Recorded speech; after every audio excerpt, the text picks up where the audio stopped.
What is up, good people? It's your boy Kelvin coming at you, man. Salute to everybody, man. Today I'm doing something different I've never done before. I'm gonna do a reaction to a video I saw by Skip Bayless. He did a video of his top 10 NBA players of all time. And the name of his video was Why LeBron is Barely Top 10. And I'm not gonna get into all that, but as he go through his list and name his players, I'm just doing a reaction. It's not that serious, people. It's just for fun. I'm not here to debate. Your list is your list. Skip Bayless' list is his list. I'm just reacting and having fun. It's not that serious, so please don't come in the comments with all that nonsense. But let's take a look at it. It's just something fun, just reaction. So here we go. It is time to update my all-time NBA top 10. Number one is obviously the GOAT, the man who went 6-0 with 6 MVPs in the finals, the man who never had one single playoff epic fail, even when he lost. He never needed any excuse because he scared the hell out of the team that won. The man who won 10 scoring titles to LeBron's 1. The man who even won Defensive Player of the Year in the same year he won the scoring title. LeBron never won a Defensive Player of the Year. The man, that man. Well, number one is no surprise, man. Anybody who know anything about Skip Bayless, we know Michael Jordan, to him, is the greatest player of all time. So that's no big deal, no shocker. Of course, I'm in agreement with him because I do agree that Michael Jordan is the greatest player of all time. He's the greatest player I've ever seen. Universally recognized by most people as the greatest player ever. What more need to be said about Michael Jordan, man, that already been said? People know all his accolades and stuff like that. Now, I will say this. I seen a great video today by a YouTuber named Basketball Universe. He did a video today about Michael Jordan, and he said Michael Jordan is not just the greatest player of all time, but the best player of all time. And he went through all these different accolades and feats he did without including the championships. And it was an absolutely amazing video. So shout out to him. If you haven't subscribed to his channel, go subscribe. His name is Basketball Universe. He do a lot of throwback content, but that's a great video he did by Michael Jordan, man. But yeah, Michael Jordan, man, for me, easily the greatest player of all time, man. It's not even close. So let's continue. Now, number two, as always, Magic Johnson, 4-time assist champ, 2-time steals champ. Believe that. The inventor of winning time for the Showtime Lakers. 5 rings with 2 losses to Larry Bird, 1 to Jordan, and 1 to a Game 1 hamstring pull at Detroit. Magic's playoff winning percentage is actually slightly higher than Jordan's. It's 67.4% to Jordan winning 66.5% of his games. Irvin Magic Johnson. Can't go wrong with that. I don't know if I would have him that high on my list if I was doing a top 10, me personally, but hey man, Skip Bayless, he value Magic that high. That's no problem. Magic Johnson was a great leader of Showtime. To me, by far the greatest point guard of all time. You start a franchise, you start with a point guard, you start with Magic. You make others around him better. Legendary icon, him and Larry Bird. You know, they saved the league when the league was in the low point. You know, my only thing with Magic Johnson is because so many people like him, and I like Magic Johnson too, but I wouldn't just say blind homer, you know, growing up watching him. But my thing is, so many people like him. It's like the low moments, the few low moments he did have in his career, is like people kind of overlook it, should I say, not him, but overlook it. Because, you know, people really like Magic Johnson. Like, Yeah, 1984. They talk about that a little bit. You know, the tragic Johnson. 84 finals when he had some low moments in the clutch. But anybody want to talk about that 1981 Game 5 at home? Everybody blame Kareem, but I think in that Game 5 when they was at home against the Rockets and Moses Malone, I want to say Magic shot 2 for 14 or 2 for 15 or something like that. He played terrible. I know during the season he was injured, but still he played terrible in that Game 5. 84. If the Lakers would have won the finals of 84, Kareem would have been the finals MVP. I watched that series recently, and Kareem was the best player on the floor by far on both sides of the court. I'm sorry. I'm not finna debate nobody about it. That's just my opinion. 85, Kareem won finals MVP. 1990, the Lakers had the best record, and they flamed out and lost to KJ and the Phoenix Suns in the second round. Nobody want to talk about that with Magic. If it was Kareem, they would have been talking about it. I'm just saying, but other than that, I don't have no problem with Magic, man. Magic number 2. That's how Skip Bayless feel. It's his list. I wouldn't have him that high on my list. He would be in my top 5 or 6, but I wouldn't have number 2. But that's just me. But can't go wrong with Magic. Magic's great. Icon, legend. Can't go wrong with Magic Johnson. Number 3 on my list is still Shaq. Look, he did win 2 scoring titles. 10 times he led the league in shooting percentage. He won just 1 MVP. He was 4-2 in the finals. But listen, through that three-peat, in that one big year when he averaged 30, 14, 4 assists, averaged 4 assists and 3 blocks a game. Those are Wiltish numbers. 30, 14, 4, and 3 blocks. During those 3 years, when he was in shape, Shaq was the man the way nobody's ever been the man as a 7'1" powerhouse. He just grabbed the entire NBA by the throat and just shook it. That's what he did. I've never seen anything like it. It wasn't all that pretty to watch. It was somewhere between basketball and football, but most powerful force I've ever seen was Shaq in those 3 years. Man, ain't no way in hell, man.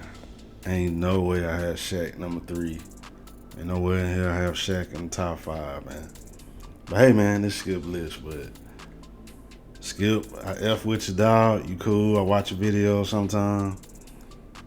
Despite what people say about you, y'all alright with me, but Shaq at number 3? Nah, I don't agree with that, bro. Nah, man. Shaq was great, but you talk about those 3 years when he was dominant with the Lakers. Okay, what about the 3 or 4 years before then when he was the man? Like Kobe was young, and Shaq got his ass swept, 3 times?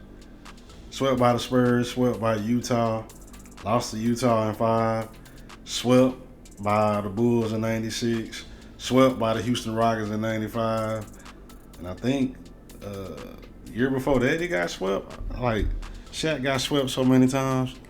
Shaq, to me, is a slight underachiever. Shaq was lazy. This is the reason why him and Kobe clashed, and they didn't last that long once Kobe ascended and caught up with him. That's why they didn't last that long, because Kobe was the opposite. Kobe was a hard worker. Shaq was lazy. He didn't care in the offseason. He would rap and do whatever and eat and get out of shape, and he didn't care, and terrible free throw shooter, and I'm not trying to dog Shaq or nothing like that, but to me, Shaq should barely be top 10 or right outside the top 10 for me.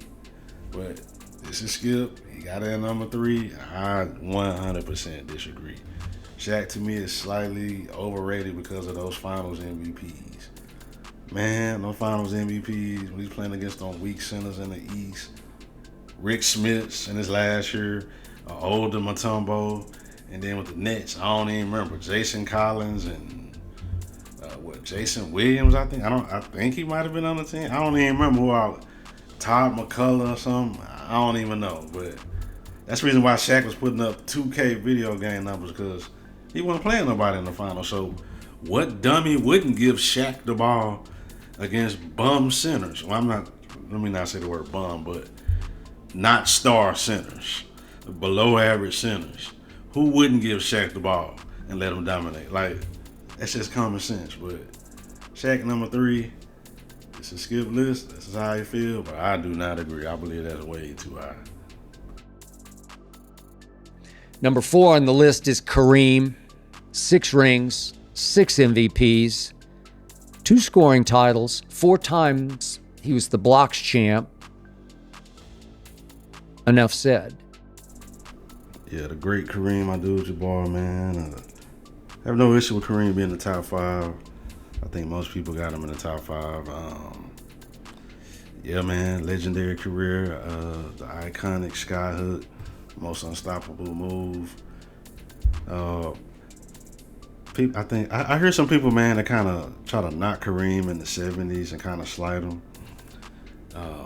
People need to go back and really do their research and find old interviews and old articles and read old books about Kareem in the 70s. Like, do people realize that 2 things?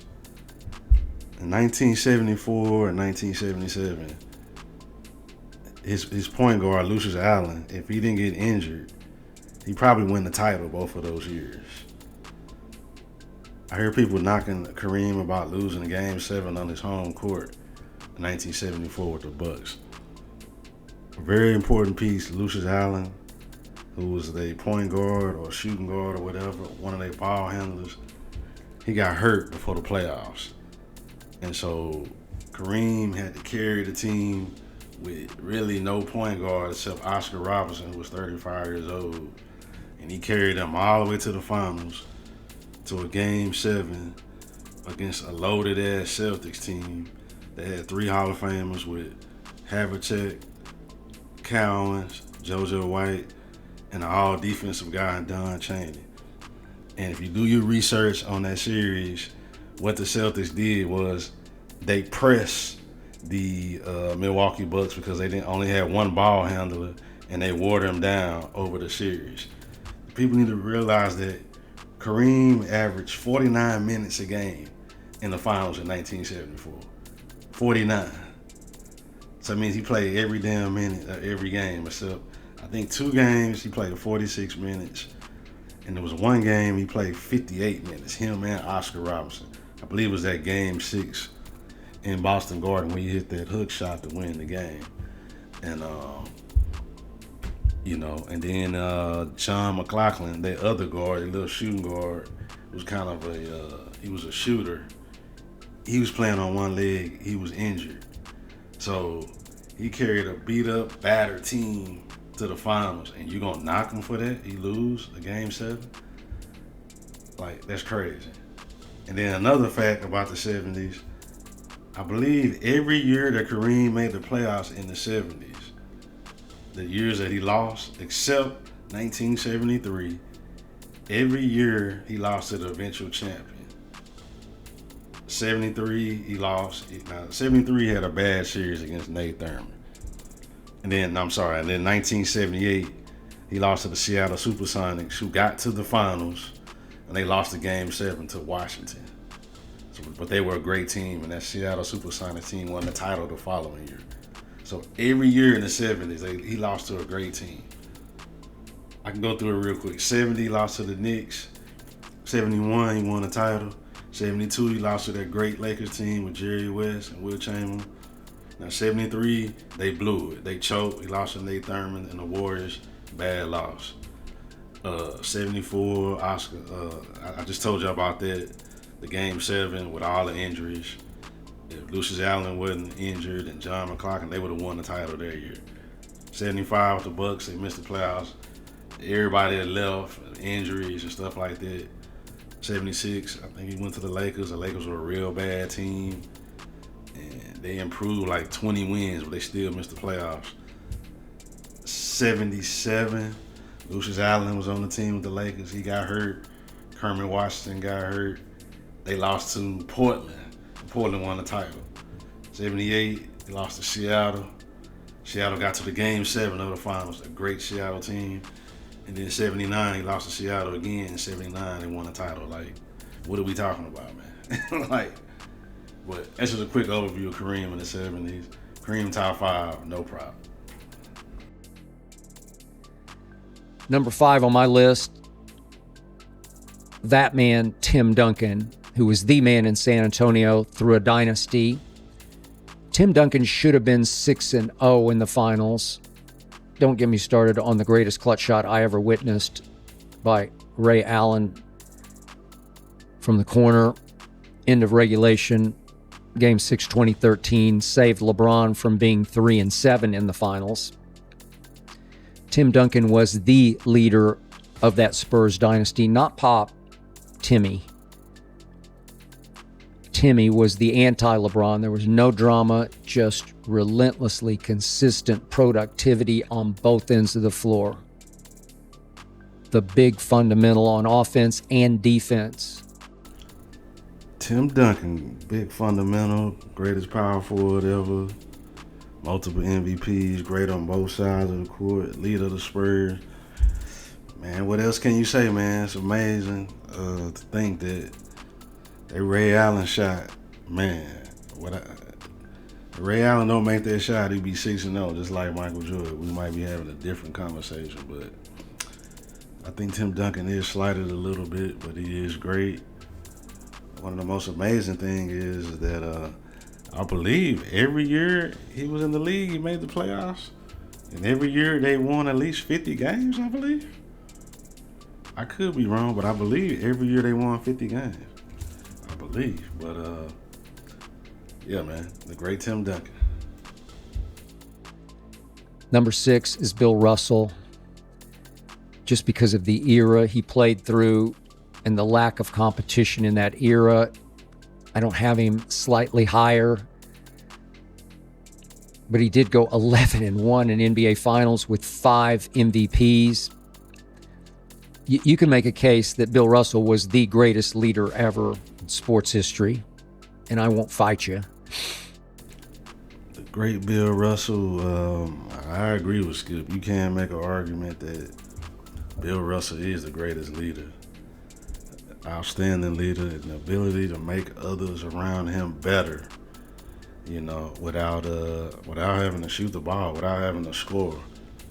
Now, the only thing I disagree with Skip with on that is saying that it wasn't great competition. That is a lie, man. There was a lot of great centers, man. People need to go do their research and do their homework. It was great centers and great players in that era. Just because it was fewer teams does not mean it was less competition. It just means you're going to play great centers all the time, every night. You know, imagine playing Wilt Chamberlain like 10, 12 times a year, something like that. Or let me just put it in modern day terms. Let's say Anthony Davis, he played for the Mavericks. Imagine if you had to play Denver 10 or 12 times a year instead of 4, because they both in the Western Conference. That's how it was back then. We had that compact of a league, that, you know, small amount of teams. You played the high-end players more. This whole notion that it wasn't a lot of great players back then, that's a bunch of BS. And Skip need to do his research on that. And I hear other people saying that. That's not true, man. But Bill Russell, tangibles are very high. I'm very high on Bill Russell. To me, Bill Russell is top 5, easy. He only lost 1 finals, and that 1 finals he was injured. He lost to the St. Louis Hawks, Bob Pettit. But the great Bill Russell. Number 7, Kobe Bean Bryant, the late, the great. 5-2 in the finals, won 2 scoring titles. But here's why Kobe's above LeBron. Kobe made 12 all-defense teams to only 6 for LeBron, which is very good. But 12-6? Seriously? Give me Mamba mentality over Drama King any day, any night. Give me Kobe over LeBron. Man, Kobe to me is miles better than LeBron. It's not even close. It's not even a debate. Do not come in my comments trying to argue with me. It's just my opinion. It's just Skip Bayless' opinion. Now, to me, Kobe is in top 5, but he hasn't been 7. That's his opinion. That's cool, no problem. But I know Kobe's been in the news and headlines last few weeks with this whole T-Mac and Gilbert Arena stuff, but a lot of people disrespecting Kobe, and that's wrong, man. You know, if you ain't like Kobe, just let it be, man. Let it go. But yeah, the late great Kobe Bryant. Come on, man. LeBron, please. Way better than LeBron. One of the most skilled players ever. One of the most fearless competitors ever. Kobe Bryant was like that. You know what I mean? A great, great player. Easily top 10. And for me, top 5. No debate. Which brings me to number 8 on my list, Larry Joe Bird. He's only 3-2 in the finals thanks to Magic and Showtime. But Larry Bird, if you know Larry Bird, he rivaled Jordan for being the baddest MF who ever laced him up. He was the complete opposite of LeBron. As clutch as they came was Larry Bird. LeBron wants so badly to be loved by all, to be the nice guy, loved by everybody. Bird was hell with everybody. Bird would tell the best defenders in the league exactly what he was about to do to him, and he would do it. Now, like LeBron, Bird was an all-time great passer, but Bird had none of LeBron's shaky intangibles, and LeBron has none of Bird's intangibles. Man, Larry Bird, straight up beast, man. Straight up beast to me. Greatest small forward ever. One of the most fearless competitors ever. One of the most clutchest players ever. You know, when I was growing up, I ain't gonna lie, I was hating on Bird. I ain't like him. You know, I like the Lakers like everybody else, and I was hating on Bird, and I ain't appreciate him. I knew he was great, but I was just, you know, I was such a Lakers fan at that time, you know, cheering for Magic and the Lakers. But years gone by, and I went back and rewatched some of them great classic moments and classic games by Larry Bird. Larry Bird was incredible. Absolutely incredible, man. If you get a chance, go find some of his old games and sit back and watch, man. One of the great passers. Like, people talk about LeBron's passing. LeBron's passing is overrated as hell. Larry Bird was a great, great passer. On the break, half court, Larry Bird made others around him better.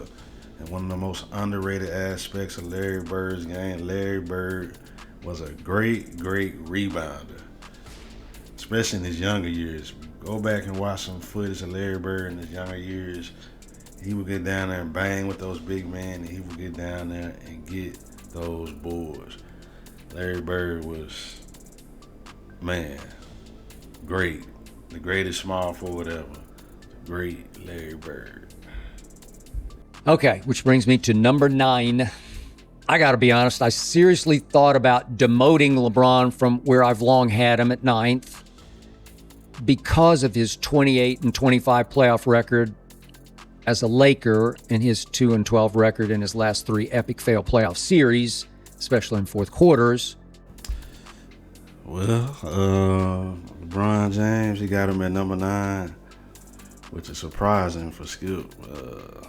We all know Skip don't like LeBron, and I'm surprised he still got him in the top 10s, but that just lets you know all the antics and all the stuff that LeBron been doing is causing people to sour on him. That's the reason why LeBron is dropping down people's lists, not just Skip Bayless. I've heard a lot of people saying that they dropping LeBron on the list. You know, I'm not gonna speak much on him because I've already said my piece on LeBron on this channel. I am not a LeBron guy. I'm not finna argue or debate with you. LeBron for me is not a top 10 player. He would never be in my top 10. That is just my opinion. The way LeBron went about his business in the NBA, I do not agree with. The super team and all that type stuff, and all of throwing his teammates under the bus and all the antics and flopping, controlling the media and being the absolute worst face of the league. And to me, the most overrated basketball player that ever lived was LeBron James. That's just my opinion. And LeBron James is not worthy to be in the top 10 for me. So Skip want to have him at number 9. That's his opinion. But for me, he is not worthy of being in the top 10. Once he made that move to Miami and he cheated the game and took a shortcut, for me, he was permanently banned from the top 10, period. And to this day, LeBron has not won a natural championship yet on a naturally constructed team. He has not proven that he can lead a naturally constructed, no super team, that's a natural team, to a championship. Not one. So you cannot be in my top 10, period. And then you go to a super team and you flame out to the Mavericks. Come on, bruh. If you going to Miami, then banish you from the top 10, then you losing to the Mavericks, that definitely was the nail in the coffin. LeBron James will never, ever, ever be in my top 10. He is not worthy. He's the single most overrated basketball player that ever stepped foot in the NBA. That's just me. That's my opinion. Skip got him at number 9. That's his opinion. Do not come crying in my comments. I am not finna debate. I'm not debating. This is just fun. I'm just reacting to his top 10 and just giving my thoughts. So please do not come in my comments, you LeBron fans, talking about where you have him ranked. That is you. What you do on your list in your house, that's cool. I'm just reacting to Skip Bayless and just giving my opinion. This is just fun. It's not that serious for me. So please go about your business. Do not make any comments about LeBron James. Okay? All right. But at 10, I have Wilt Chamberlain. Now, nobody has ever dominated the NBA statistically, remotely, the way Wilt the Stilt did. I mean, these are just silly numbers. He averaged 30 and 23 rebounds for his career. In his third year in the NBA, he averaged 50 points a game and 26 rebounds a game. He did win 7 scoring titles. He did win 4 MVPs. Yet, he wasn't a great defender for his 7-foot 1-inch size.